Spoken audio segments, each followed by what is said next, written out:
Welcome to the Student of the Game podcast, where we break down the life, strategy, and advice of successful individuals who are students of their own game and masters of their own craft. Thanks for tuning in. Let's get to the episode.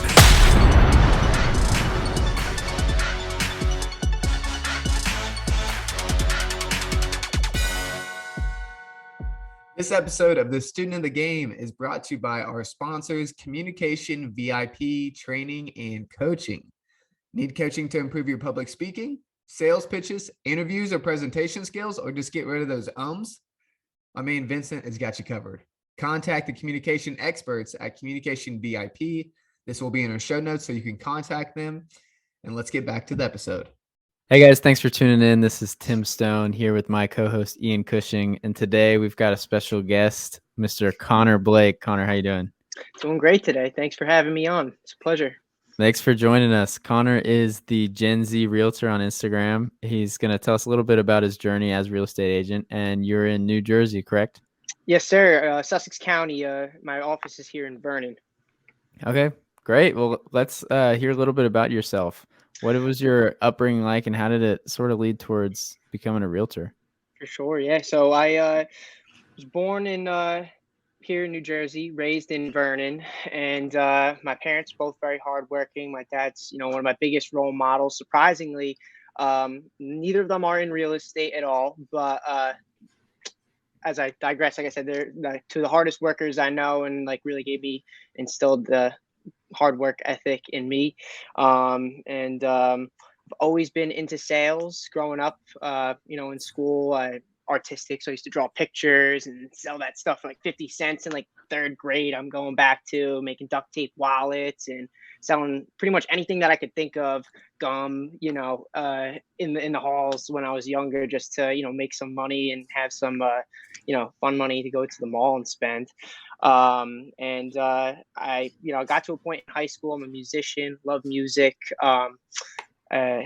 But got to a point after high school, I didn't really know, what I wanted to do necessarily. So I did go to community college for a little bit. I'd always been interested in real estate because my current mentor and manager always encouraged me. She said that I have a good personality for it and that I should consider it. And immediately after high school, like I said, I was a little lost. So I just went to community college and did I studied musical theater for a while, and I bring that up because I feel like that's really helped me in many ways. From getting over stage fright in front of people, and certain things I learned on a performance aspect that I incorporate, I guess, into business as well. So that really did help me as I look back. But I did the real estate school at the same time. I don't know how it is in Tennessee, but in New Jersey, we have to do a 75-hour pre-licensing course. And I took that 3 times, actually.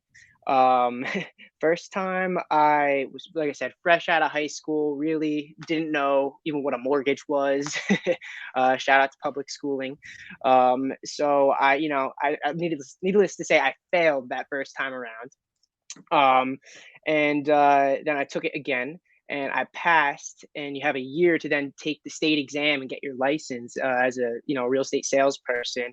And I pretty much waited that entire year and went the last possible day, and I failed by a few points.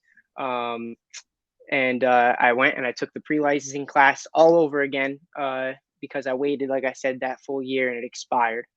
And then that third time I passed, and I immediately signed up for the test, but I honestly, I say this with pride too. I mean, because it takes failure to learn, but I took the New Jersey state exam 7 times until I finally passed after that third pre-licensing course. I was very determined to get that done. At this point, I was really excited. I got my license, and things weren't really going that great at the college that I was at. I enjoyed, performing and doing the shows and many things there, but I wanted to start working. I wanted to start making money. So I ended up dropping out of college and starting real estate full time at 19 years old back in, I guess it was February 2018. Didn't tell my parents at all. That was a huge mistake. Totally should have done that.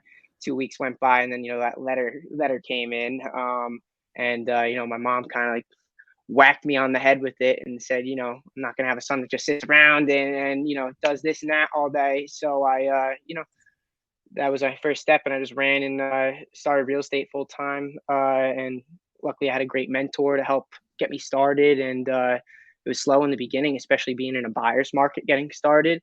But as I mentioned earlier, when we were talking and introducing ourselves before we began recording, it was nice to learn in that buyer's market because, frankly, I mean, there's been so many realtors joining, the real estate force in the past year that I'm still learning. I don't even know how they're learning in the seller's market when there's so many different, competitive offers. So that's kind of where I started there.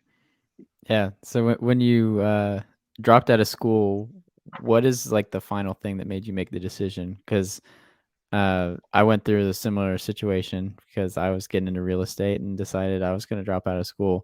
And there were a lot of factors that just started stacking on top of each other. And I was like, you know what? 100%. Maybe it's time to just go. What did that look like in your head? So I can still remember the day when I just bailed on class and went to go get the withdrawal form, which I have to say was a lot easier than enrolling and and getting started and whatnot. But there was drama within the drama department, I will say. So besides personal things and just the school I chose to go to was a county away, so it was also a 45-minute drive. And I was coming home to try to start. You know what I mean? I was still following my mentor at that point. Before I was licensed, I was kind of sitting in at the office, listening to her and her dialogue. So it was a far drive between, the Randolph, the town that I was traveling to, and Vernon, to be going back and forth. Um, and I honestly, one of the biggest pieces was we had these things called juries. That was pretty much our final in music performance, and we would have to learn a song. Mine was like some Italian piece in a different language. I'm not bilingual. I don't speak Italian, so I had no idea what I was singing. And this literally lined up at the same time I was taking the real estate state exam, so I was really cramming and working hard toward that. So I honestly put little to no effort into preparing for this jury. And the performance didn't go too well. I'll be honest. Like I said, I'm a musician, so I can tell, especially when I'm not performing at my best. And I just got roasted though by the professors, just telling me, oh, like, you got to fix this, you got to fix that. And I don't know, as a musician, and part of the reason why I love real estate is how free it is. And I didn't like someone telling me how I'm supposed to sound. And I got very emotional, and it was like, what am I even doing here? Like, I'm working, I just passed the state exam, and I should be so happy, but I was still just like miserable, kind of doing what I felt was expected of me, just because that's what everyone else was doing. But I have to say, and and I'm sure you do, Tim. I don't, personally, I have people say, oh, like, going back to college, ask questions like that. Why would you do something like that? Like, don't you want to finish what you started? And I am that type of person. I don't like to leave projects open ended, but for me, I just didn't see the value in continuing to pay, hand over fist for these student loans just to get a degree in a saturated, music industry, when frankly I could just take my performance skills and do that on the side while I'm doing real estate, something that I'm helping people my age, which I love, and I'm getting value out of my life, as opposed to kind of I felt like rotting away in the classroom. And this isn't knocking anyone that that does go to college and is doing that route. It just, for me, it was I don't know, I was miserable. It's definitely it's a depressed point in my life, honestly. Yeah, totally. So transitioning from that, like, kind of a bit of a confusing time, trying to figure out what you want to do, kind of coming to where you are now, how did you bridge that gap and create those opportunities to do what you're doing right now? So would you mind kind of breaking that down of your journey to today? Absolutely. So I'd say first and foremost, I know it kind of sounds, I don't mean to sound cliche by this at all, but just being physically in the office was a huge, piece of my learning experience, at least. And I know that might be difficult depending where we are in the country with like COVID right now, and everyone working more remotely, um, and things virtual, virtual listings and all that. But in the beginning, it was just being in the office and really learning from the people around me, hearing their dialogue, being able to watch how they conduct themselves in certain situations at listing appointments or the buyer consultations that I was able to sit in on. Um, it's you have to be like a sponge, I always say, and absorb as much as possible, from the other successful agents around you, because you can either use that to build you up, or you can use that to make you feel bad about where you're at. And I think it's important to try to take as much value as possible from the people around you.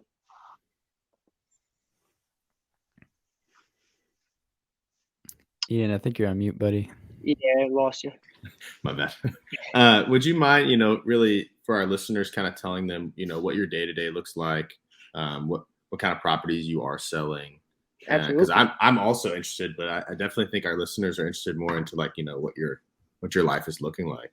Sure. So, I mean, first and foremost, I think another huge piece of things in this industry is consistency.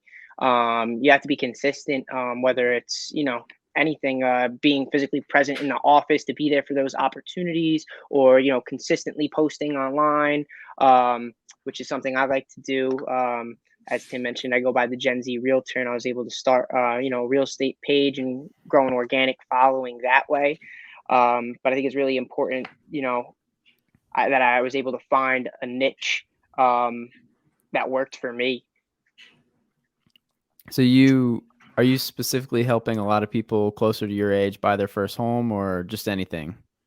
I mean, anything I'll get, but to be quite honest, definitely a lot of first-time home buyers. More than half of my business this year has, been first-time home buyers, people my age in their young 20s, making that first step, even with prices being, so high, the mortgage rates are still historically low that, just jumping on it.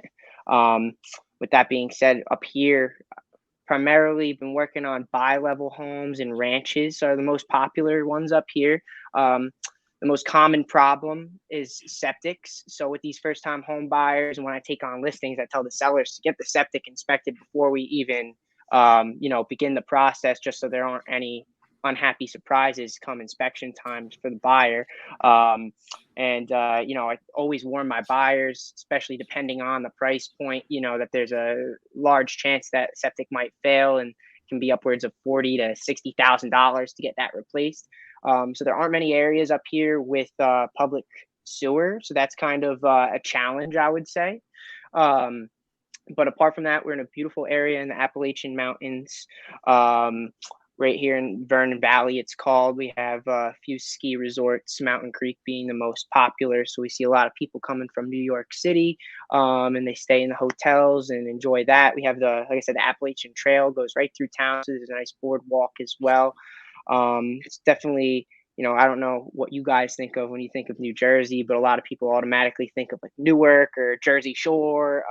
But where I am, it's very, very scenic, very quiet, a little bit more slow paced. We're kind of tucked in the woods here, about 50 miles from New York City. I'd take an hour from the bridge. So still close to everything, but it's definitely a huge change of pace. And a lot of the first time home buyers I've been seeing have been people coming from the city looking for that change in atmosphere. Is there a pretty big short-term rental and Airbnb market? You mentioned being in the mountains and the ski resorts. Definitely. I was just talking to a buddy about that. Actually, we have a few townhouse and condo communities in the area that they just fly on and fly off, and people Airbnb is definitely the most popular. With the hotels, they have their own rental programs, but I've advised my clients and have seen with them the most success in just listing it on Airbnb, because with the lack of inventory, we don't have as many month-to-month rentals. So we're getting a lot of sellers who have to quickly sell their home and relocate temporarily in between, whether it's moving into their own house or whatever they're figuring out what they're doing. I suggest that. Cool. So, what have been some of the biggest challenges as a young person getting into this very competitive real estate field? And you mentioned coming in a buyer's market, and there wasn't a whole lot of money to be made for you at the time. Oh yeah. What have been the biggest challenges you're running into, or that you ran into? Definitely automatically right off the bat, the age gap can be difficult, and quickly learned in real estate that there's many personalities, so you really never know who you're going to get to talk to that day. Whether specifically realtors, in that sense. So I'd say it was definitely difficult. You have to know your value, and really know the market data and know what you're talking about, so you can show your worth. Um, in order to not only win over buyers and sellers, and show and prove to them your value so they want to work with you, but you also have to prove your knowledge to some of these older agents who might be stuck in their ways, and they might have gotten some people look down on you, just use things that they say or the attitude that they use. And I think it's important to, like I said, know your value. Know we recently, or more recently than a lot of them, just got licensed, so a lot of the information is fresher in our minds, if anything. But to really know your value and to know what you're talking about, and if you know those two things, then no one can really dispute you. And apart from that, I mean, staying consistent, not to circle back, but staying consistent is a huge piece of things for me. I know you guys were asking about routine wise, but I try to get up every day at least by 7:30. I know that might be late for some of us. I try to get up earlier, but 7:30, get some breakfast in me, get to the office by 9, because there aren't as many walk-ins with COVID, and people, even not as many people calling in, because things are gearing more towards social media and online. But like I said, I think it's very important to have that set routine and to be consistent with being physically present in the office, because whether it's you're posting it or people are driving by your office and seeing that your car is in the driveway every single day. And I've had people, say, "Oh, I see that orange car, sitting in the parking lot every time I drive by, and I think of you." And that's exactly, what I want people to think when they start thinking about buying or selling or renting. How did you get your first deal? Your My first first transaction? deal, my first transaction. So it was 6 months after I got my license, back in a buyer's market.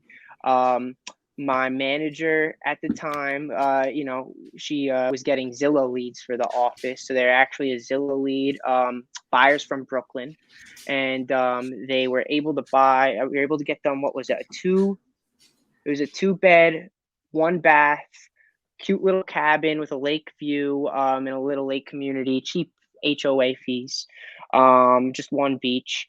But like I said, lake views, small little cabin. It needed a new septic. We got them that for, it was like 99, I think, was the final sales price. And I made like, I put certain fees for like my real estate, or my errors and omissions. I think specifically my errors and omissions insurance I put on hold. So like my first check that came in would pay for that. So after that was taken out of it, and with it being a smaller price point, my first check was only a couple $100. So it was like, oh man, it was a little upsetting, that first one. But I think once I got that first check and was able to see the turnaround, it definitely made me more ambitious to keep going and to build off of that.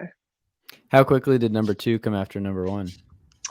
That's a good question. Because It was 0 to 1 was 6 months. Yeah, 0 to 1 was 6 months, and then I had several closings that summer. I know in total that year I had 12 units, all sold. I didn't have any rentals or any listings at that point, so it would have been solely just working with the buyers. And that was, like I said, February 2018 was my start date. Excuse me, start date. And when you're picking up these listings, what's your favorite way to get these listings? I mean, do you do calls? Do you do mailing? I know you've been using your social media, but what's your favorite and what you think is the most effective way to pick up new listings? I think, other than social media, which we can get into afterwards, I think the biggest thing to help me out has definitely been cold calling. Everyone says it, and it was something that even I was uncomfortable with. I know I have a performance background, but it's definitely daunting to pick up the phone and call someone that you don't know and sell your services to them. But again, it was really I watched Ricky Carruth, his videos, and he said, you gotta, and we messaged back and forth on Instagram too. He said, you gotta pick up the phones. So every morning I tried to go through the expireds. That was what helped me to begin with and made me feel the most comfortable, at least. There's not as many to call in this market right now, but calling expireds was a great warmer cold call for me personally, because at least I knew in their mind, well, they at one point wanted to sell and they either still do and just listed too high, or there's something wrong, or they don't and they just let it sit on the market. And So expireds mean a listing that's no been up longer for- on the market. Yeah, customarily up here. I mean, lately I've been seeing more 6-month listings just because of the turnaround rate. But back then, and even it's still not uncommon to see a 1-year listing where we are at. A huge challenge for me, I'd say, with getting listings, and this year has been a great year with that, not in getting them, being at the appointment, getting that in New Jersey, the custom rate is 6%. Getting that full 6% is been a big challenge for me, and something my mentor was able to help me in doing, and that's definitely helped out in beefing up those paychecks. But again, it's really just showing your value and what you bring to the table, and what you can do for them. I've learned consumers don't so much care about what you've done in the past, more so than what you can offer them right then and there, that Sally Sue can't. With being young, I like to use that to my advantage when someone bring that up. Oh, you're a younger agent. I'm going to be interviewing, someone else who's been in the industry a while.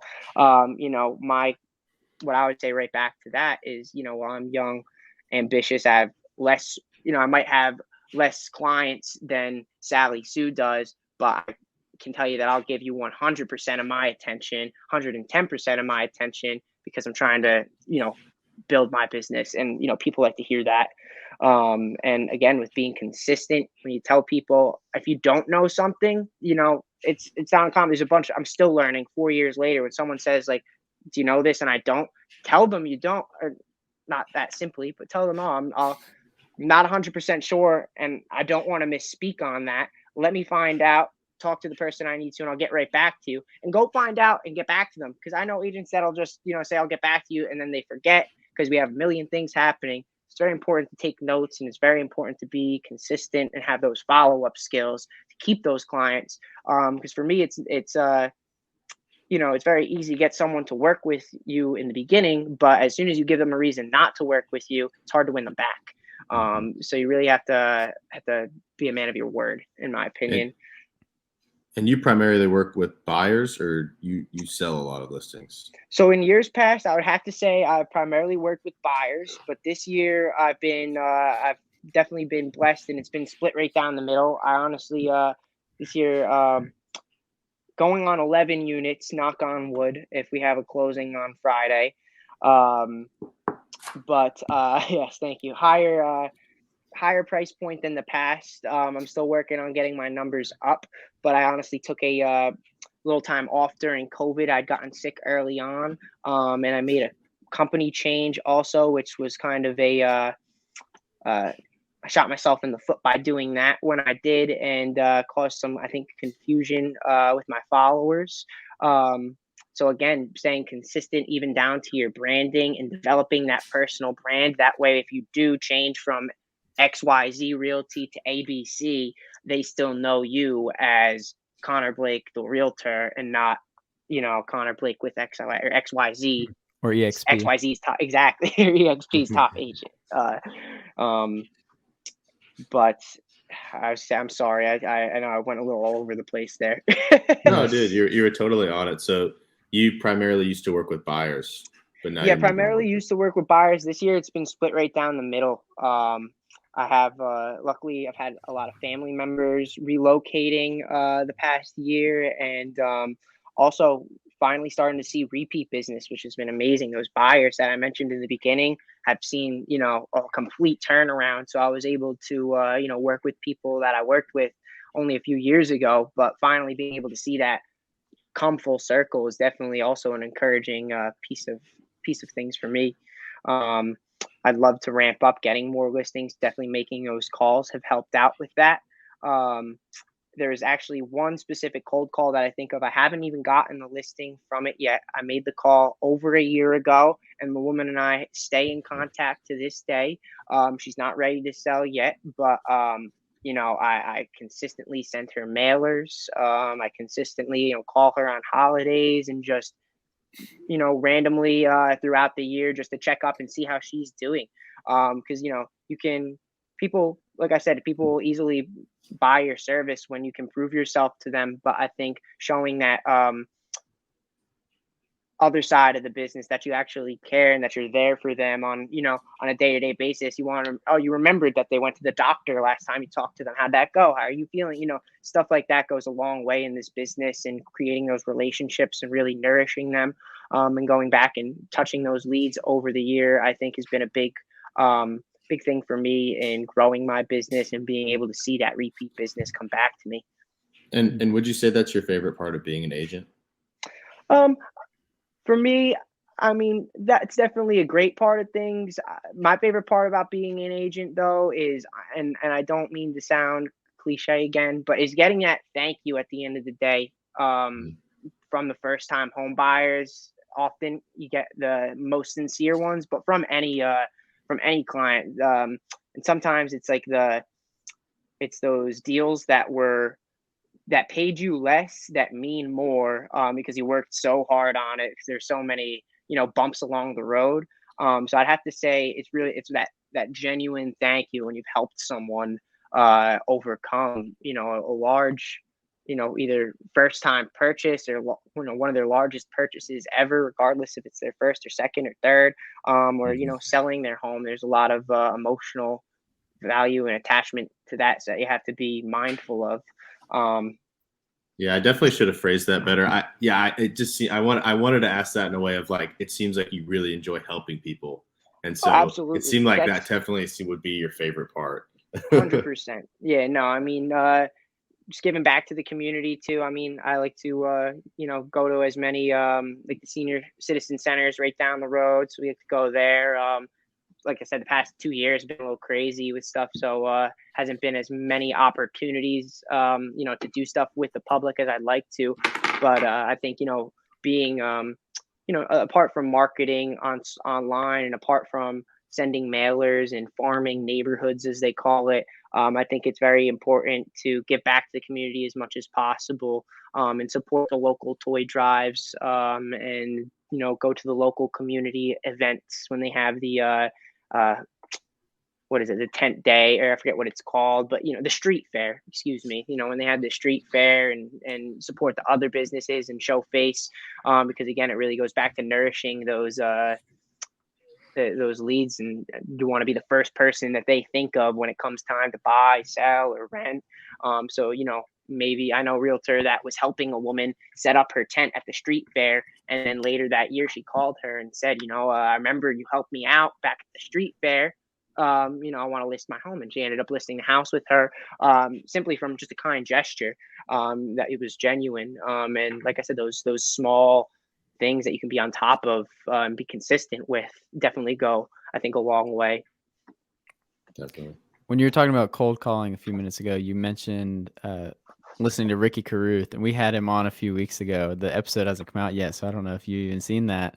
But no, I can't wait. Definitely send that to me. Yeah, so we interviewed him, and it was really good. One of the things that I hear him say all the time is, if you're afraid to make phone calls, you're afraid to make money. So yes. One of the biggest fears that pretty much anyone has in any type of business that has sales is probably cold calling. So how did you break through that and get into doing it to where you were actually seeing results? Because a lot of time it might take a couple hundred phone calls or a couple thousand phone calls to even make $1 out of your effort. So what was it like going through that process, starting it and using it as a form of marketing? Well, right off the bat, Ricky, I mean, I've heard him say it in his videos as well, but he messaged me that because when I first started, I signed up on Red X and I was so excited. I watched all these YouTube videos of people making cold calls, and I made a handful of calls, and you get a lot of rejection really quickly, which is natural. And like you said, sometimes you got to go through thousands of calls. Really, for me, I try to follow a script, and I definitely do like Ricky's 0 to Diamond program. I have to normally have one of those, depending on whether it's expireds or FISBOs or for sale by owners, or whatever category it might be. I try to have a general script of what I'm going to try to say, which is nice because you can always go back to it if the conversation goes too far, astray. But for me, I guess with having a background with musical theater and physically just making a call wasn't the scariest part. It was straying, like I said, from that script. So really, it was trial and error, and it still is. I would say it's always daunting to make that first call, but I think once you finally get that person talking, and again, you start to introduce them to who you are and the services that you offer, which is hard to do. But you have to. It's trial and error, and you'll learn. You learn what's good to say, and you learn what's not so good to say. Sometimes it takes, some days there's no calls, and some days, there's that, that good one that you're looking for. But it's definitely a matter of, once again, being consistent with making those phone calls, because it is easy to take that failure and to be, bummed out. But if you're scared to make that, you truly are scared to make money, because the closings, and I like to quote this from Ricky, closings are happening every day. So whether it's a buyer's market, whether it's a seller's market, a lot of people like to say they know a realtor, have a family member. Well, I'd like to go back and tell them, well, let me show you what I can offer that might be different from this person at XYZ Realty, and break down some of the logistics of what I have to offer in my marketing plans. But it's definitely was a challenge getting the person to stay on the line in the beginning. But I think once you show kind of how we're talking now, and I know this is a podcast, and that we know each other from Instagram, at least. Ian, I know I just met you, but just breaking the ice, asking about, Ricky used the weather, but like talking about something that just happened, making them have a good vibe from you, and not that you're just like looking to sell them something right away. I like calling and saying, I just listed this property right down the road, even if it's not my listing, if it's, my manager's listing or whoever from my company's listing, just giving them that market data and kind of informing the community. I like using that when I'm giving you a call, to just inform you on the local market, see if you have any questions about what's happening. And almost make it like I'm picking their brain, because then it's a little bit easier to get into. So are you interested in, taking advantage of the seller's market and these historically low mortgage rates, and, getting your home sold for top dollar? Yeah. Right. And you don't want people to immediately put their guard up, because like you said, keeping people on the phone is hard, but sometimes it's hard as the person being called to hang up. And like the guard goes up, there's no way you're going to sell me anything. No way we're going to do business together, but I'm not going to hang up on you. You're not going to hang up on me. And we just waste an hour of each other's time. You ever have that happen? Honestly, I have had, not that specifically. I have gone back and forth and even gone physically to do a listing presentation, and then all of a sudden they just get cold feet, and haven't even listed. So again, I try to just stay on top of that and like nourish those clients, so that when they are serious about listing, they come back to me. But on the phone, I don't know if it's a Jersey thing or what, but we've had some crazy, had some crazy calls, some crazy threats. Don't call again, or this will happen, so definitely I feel like I've heard it all. See a lot of crazy stuff being said through the CRM. I send out weekly emails, to the local area. I get a lot of crazy responses from that. And I think having the script when you're on the phone is good, because then you can kind of go back to that if it does go too far astray from your point of getting the listing. Because like you said, I don't want to be on the line all day with you for an hour if I don't think it's going to pan out. I don't want to waste your time, and I know you feel the same way. So I try to make it I don't know, as quick as possible with getting to the point. But it's definitely an art. Yeah, Definitely an art. it's a skill that you really have to work on a lot, and it takes thousands more phone calls than anyone thinks. Because I don't know that in my life I've made 1,000 cold calls, and it's so hard. Oh you know? yeah, definitely. But For me, I was gonna say, I think I love, and I said we get to this, the social media. That's been a big part, other than just cold calls and your generic sending mailers to a specific neighborhood over and over again, and doing community events. I other than my manager and mentor Kelly Mitchell here at the office, my only other mentor that I would consider that I have in real estate is Ed Stulak, also a New Jersey boy down in New Brunswick. Not sure if you guys are familiar with him. Yeah, I spoke with him one time. Great guy. He invited me to one of his events when I was very early in real estate. I think it was the first summer, that summer of 2018. And gave me a free ticket to his event. I got to see Ryan Serhant talk. He was one of the keynote speakers. It was a very, encouraging event, and eye-opening as well, because specifically and especially in my area, there's a lot of established agents, but there isn't anyone established, or there wasn't anyone established on social media at the time. So I really, I took that and built my own personal brand off of it, the Gen Z Realtor. So when people, don't necessarily think of my company, they think of me and my brand, because I am in the process of getting my broker's license now. Would like to start my own brokerage eventually later on in life. But with the social media and being able to grow my name organically, and follow people, and get in touch with the community in another way, has been, honestly, I think, has this past year has at least been more beneficial to my business than making cold calls. One of the things that Ed told me that I was getting to, and the reason why I brought him up, is that people don't so much care about what you're doing at work. They don't care. They're not on their phone looking. People working a 9 to 5 aren't on Instagram looking at your closing that you're posting at noon. But you have to post pieces of valuable information. You have to. I'm sorry, I drew a blank. But you have to post valuable pieces of information that keep people coming back.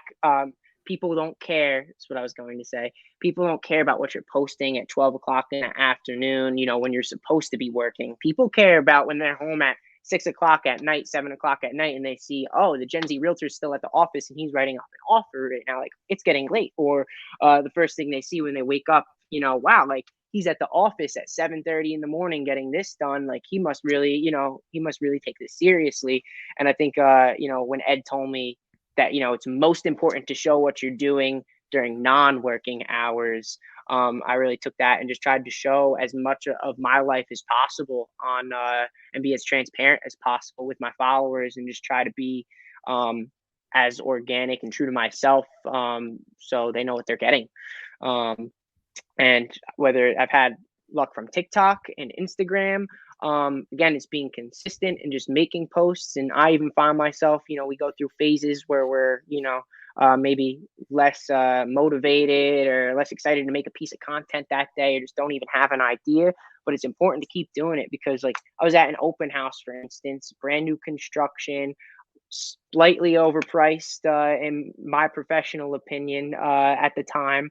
But so there wasn't much traffic at the open house because of it. And it was this past year, back in January, and I took a 7-second TikTok and I posted it. And the next day I sold it to someone whose daughter found the video on TikTok and showed it to them. They're from New York City, and they contacted, unfortunately, they had their own agent, but they contacted them and they came and saw the house and they bought it for asking price. And that was my first turnaround from someone I didn't even know. Otherwise, I think social media is a great way to remind your family and your friends in your own sphere of influence that, hey guys, this is what I do.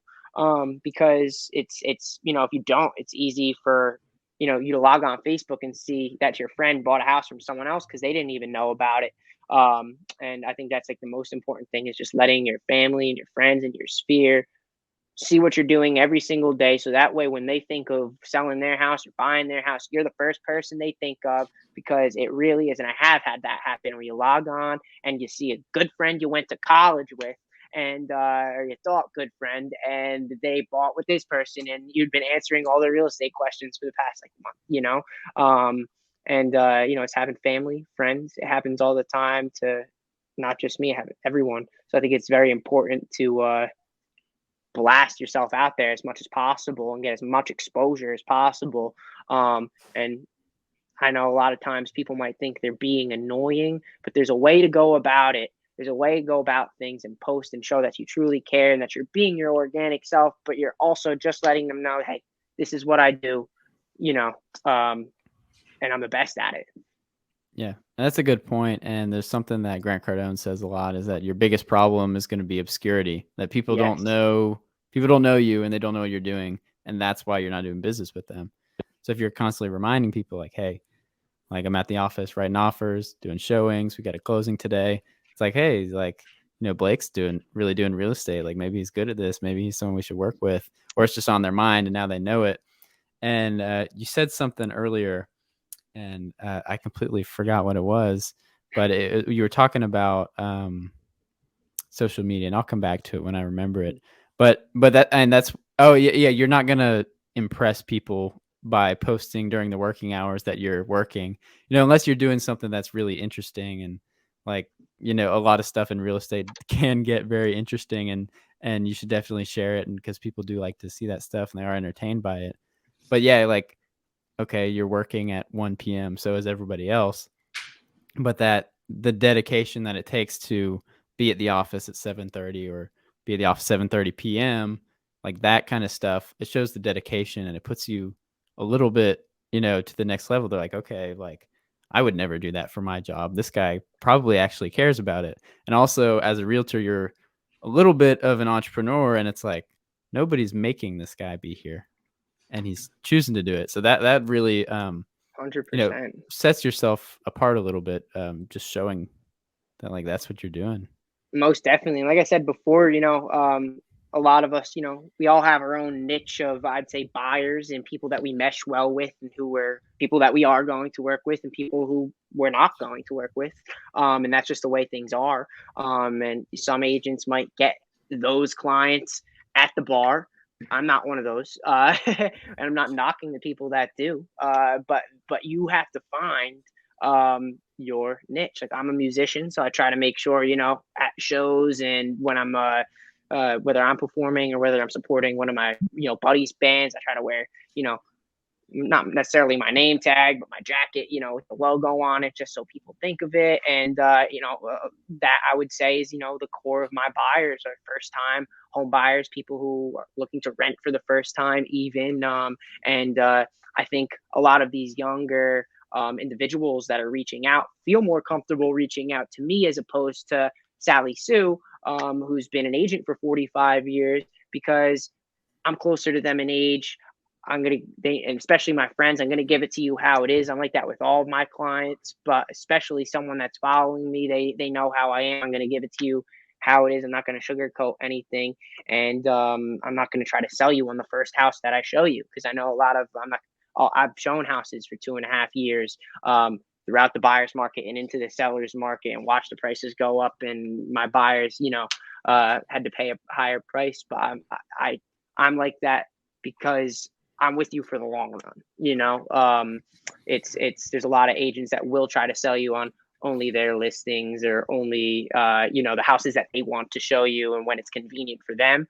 But it's like definitely I felt like I've made an environment for my followers to be able to reach out to me, ask me a question, and I'm going to tell it to them how it is and direct them to the people that I would want to work with when it comes to getting pre-approved when it comes to, getting, home insurance. I only, and even down to home inspections and whatnot, I know, should go without saying, but, we give the best, referrals possible, but I only refer people that I would want to work with.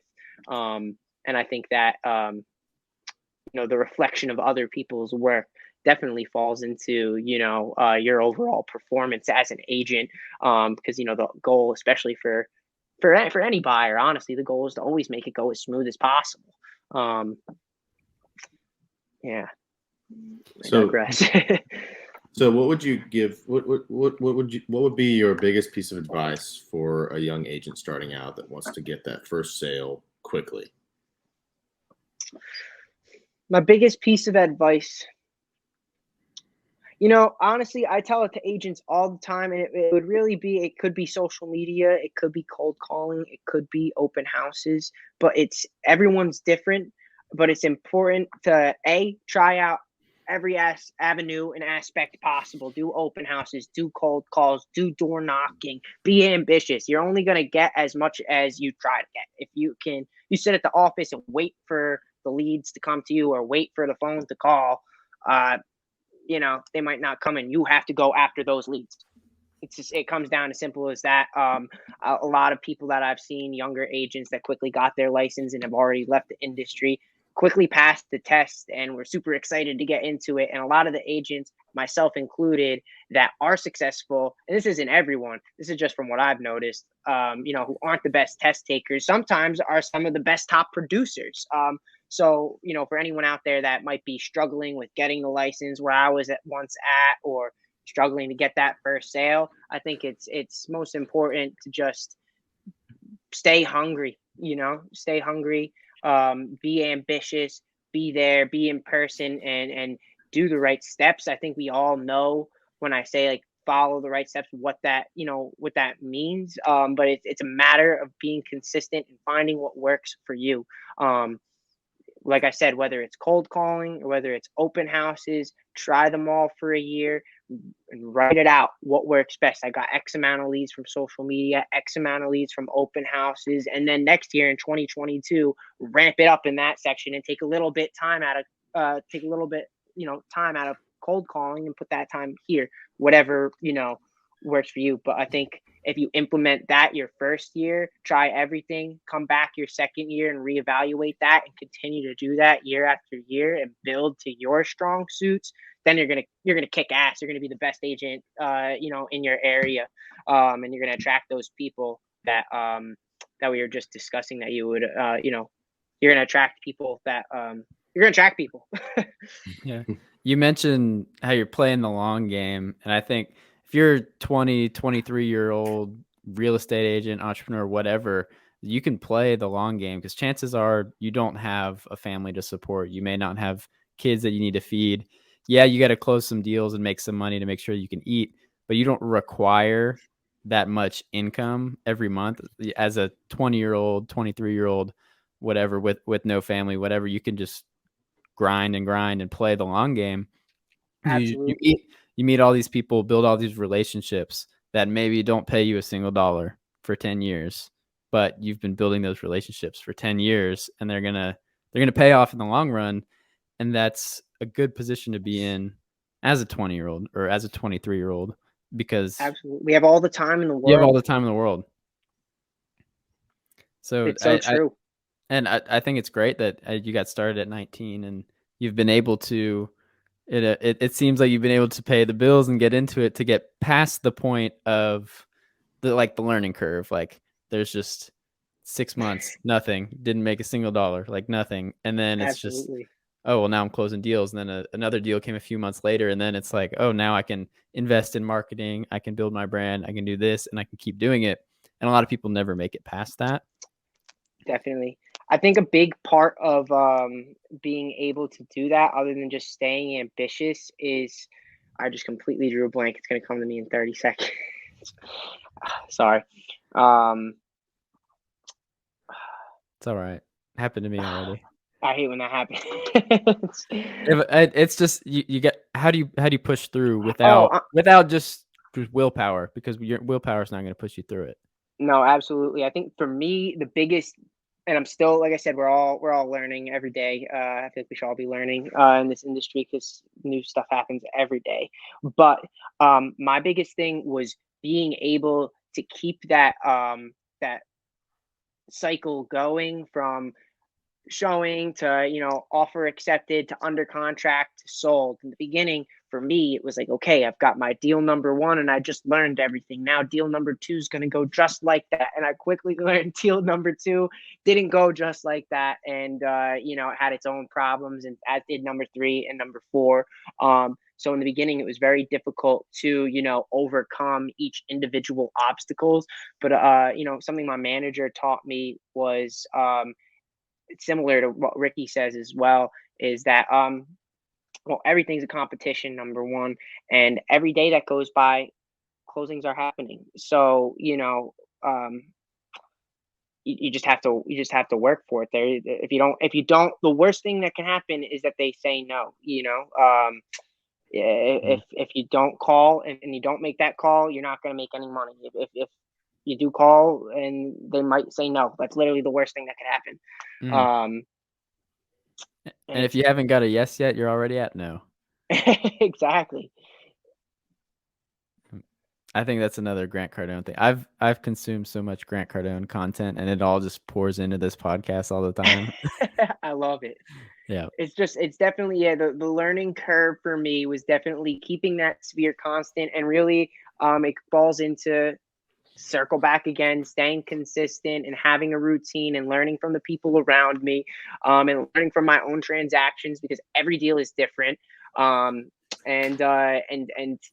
closings happen every single day. We need to keep looking for business because it's easy to keep working on what we have, but then that's no longer going to be there when it closes, and we need to have something else that's already in motion, as opposed from starting from scratch every single time and going from start to finish and start to finish. It's very important to keep that wheel going, and to be doing showings while doing inspections on your listing, and to be going on a listing appointment, and to be doing and to be marketing, and to be investing in yourself, and to be making those cold calls and trying to grow your business, because it is easy to sit in the office and wait for it to come to you. And if you sit there and wait, it might not ever come. You might get, every dog gets a bone every now and then. So I'm not saying you won't get anything, but if that's the only thing you do, you can't rely on solely floor time calls or opportunity time calls, or people walking into your office. You have to make the connections. Do you have any systems or routines that you use to keep the flow going? Because we've interviewed a couple of wholesalers, and it's a little bit of a different industry, but they talk about how you find the deal, or like you market for the deal, you get it under contract, you find the buyer, you sell it, and then now you're at square one. You have no deals, you got nothing on your plate because you've done this. So you have to put in the systems like, I'm going to hire these people. They're going to take care of marketing. These people are going to do the acquisitions. These people are going to do the dispositions. And that way that there's a constant flow. So what type of things can you do as a realtor to not get a deal, go to closing, and then be back at square one? I think it's very important for us to stay proactive. Like I said, sometimes the normal 9 to 5 hours, even when people aren't looking online because they're working, sometimes those are the quietest times. So I think it's important to stay proactive and make content. I mean, at this point in my business, I'm doing stuff throughout the day that at nighttime is the best time for me. So I'll be at home, I'll have my pajama pants on, I'll put my suit on, and make a quick TikTok from the waist up, and because I just had the idea right then and there. And I think it's definitely the most important to value time, because time is obviously money, but it's easy for people to fall into bad and unhealthy, I don't want to say unhealthy, but bad routines of going home and watching Netflix all night until they go to bed. It's, for me, my routine is, and I got this from Ryan Serhant, was to write out my tomorrow's routine the night before. So last night, I had written down in my journal that I was going to speak with you guys at 5 p.m. I had everything else in my day written out. So that way, when I woke up, all I had to do was make my bed, take a shower, say, let's go, and get my day started. And it's not oh, what do I do here? And then all of a sudden calls start coming in and you get locked in on that one project, and then all of a sudden it's 4 or 5 o'clock and you didn't do anything else because you didn't have anything on your agenda. I think it's very important to write down your plans for each day, the day before, and as your day goes along, keep notes, because it is so easy to say yes and and to not necessarily follow up.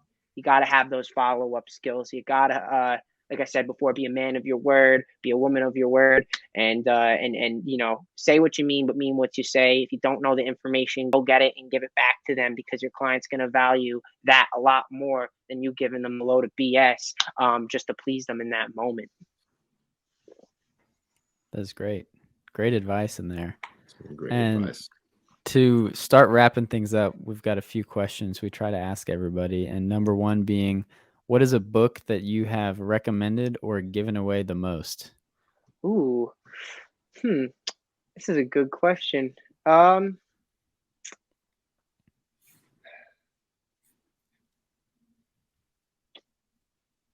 haven't honestly recommended it yet for at all. And I'm not all the way through it. I'm pulling up the correct title right now, but I just got it as a Christmas on Black Friday as a Christmas gift for myself. Carmelo Anthony's autobiography. I'm a big sports guy. And being able to see Where Tomorrows Aren't Promised is the title of that book. Highly recommend it. Definitely an inspiring tale. And I'm a huge New York Knicks fan, so it meant a lot to me reading it. It was a great book. I'm at the tail end of it, but okay. I like Melo. I've always had respect for Melo. He's sadly never been on a great championship level team, but I know, but he's a great player. In the same draft class as LeBron and stuff. I feel so bad. Mm-hmm. Yep. And what has been the greatest lesson you've learned in the last 12 months? Greatest lesson I learned in the last 12 months.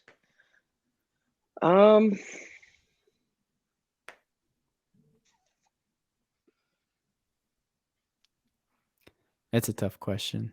We should we should include them in the emails. I don't want to misspeak. I don't want to give you a load. Biggest lesson that I learned this year, I would say,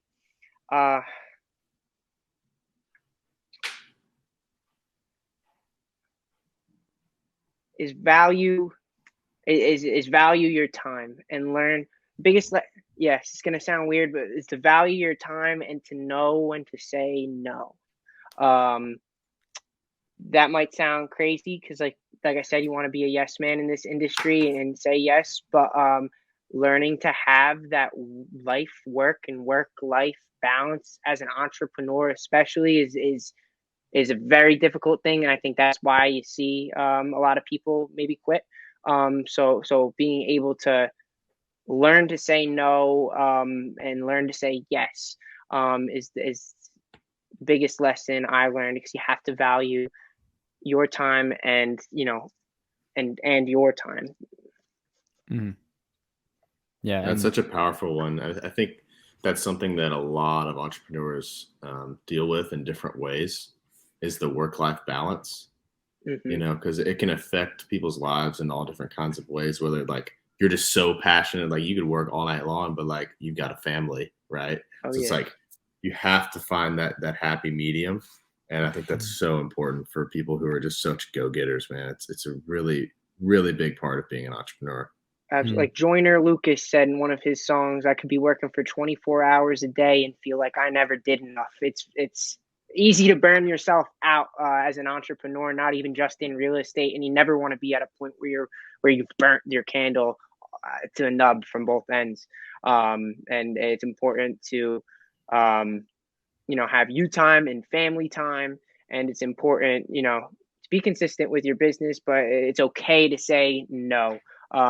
That's the biggest lesson I learned this year. Because like I said, I always want to be a yes man, but you can't be two places at once. And I think part of prioritizing your clients and part of prioritizing your mental health um, is obviously like prioritizing yourself and taking time, you know, to focus on your mental health and to focus on family and to focus on not just business, because then I think you will burn yourself out. What are some of your hobbies that you do to keep from burning out aside from, well, you mentioned music. You can talk about that if you want. I almost said aside from music, but Yeah, Yeah, what do you no, play? music. I sing, I play guitar, I rap, I play piano. I have some stuff on Apple Music and Spotify, a lot on SoundCloud. I actually have a song coming up with West Side Boogie, rapper from California, who I've been a huge fan of for years, and got the opportunity to work with him this past year. So that'll be coming out some point early next year. Again, that's also I love music, and it's a passion. It's something I do to calm down at the end of the day, strum my guitar, but it's also another side hustle. So apart from that, I do see your point there, Tim. So apart from that, I like I don't know, I like sports. Love to get to the Yankees games and the Knicks games when possible. Hasn't been a good year for New York Giants, but I did some flag football this past fall. It was like a 12-week flag football league with someone that I also met on Instagram. He's a local. His name's Gino. He's also a realtor. We connected on Instagram, someone I wouldn't have met otherwise. Have a lot in common. Great guy. And he needed an extra player for his team. And I told him I'd be interested. So I was doing that on Sundays. And it was a good way to connect with some people that I wouldn't have otherwise. So I love sports, whether it's playing or watching or going to a concert or even just relaxing with family, going for a walk. I like being outside. Big skier. Any chance that I can get to go out west to Colorado or up north to Vermont or Maine to do a nice ski trip, I'm always all about. that's fun. And when that music comes out, send us the link. We'll put it in the YouTube description for this video so people can Thank find you. it. Yeah, Yeah, for sure. definitely. I'm very excited about that track. It's going to be hoping it'll be biggest yet. Yeah, sounds like it. Well, that's great. Do you have anything else you'd like to leave with the listeners before we head out of here? Um, Follow me on Instagram at the Gen Z Realtor. My personal account's Connor Blake Music. You can get in touch with me on there. That's how you and I met. And I love just meeting people that I otherwise wouldn't be, and on a day-to-day basis online that way, and to create relationships like this. Like I said, that I wouldn't otherwise have. So please follow me online. Say hi if you ever have any questions. Whether it's about real estate or music or just want to say hi. Like I said, I'm all about making new friendships online. And yeah, I guess other than that, like I said with my lesson, learn to say no and to value your time. And to recap what I said earlier, say what you mean and mean what you say. Great. And if anyone's moving to New Jersey or moving out of New Jersey, give them a call. You know who to call. 100%. Yeah. I'm your guy. All right. We appreciate you spending the time with us, dropping all the knowledge and the stories, experiences that you've had so far. Tim, Ian, I appreciate it so much. I know I go off on my little tangents, but seriously, this was such a pleasure, and I'm very grateful and blessed that I got this opportunity this evening. Yeah, likewise. We were very blessed to have you. So thank you everyone for listening. I'm Tim Stone with Ian Cushing. We're signing off.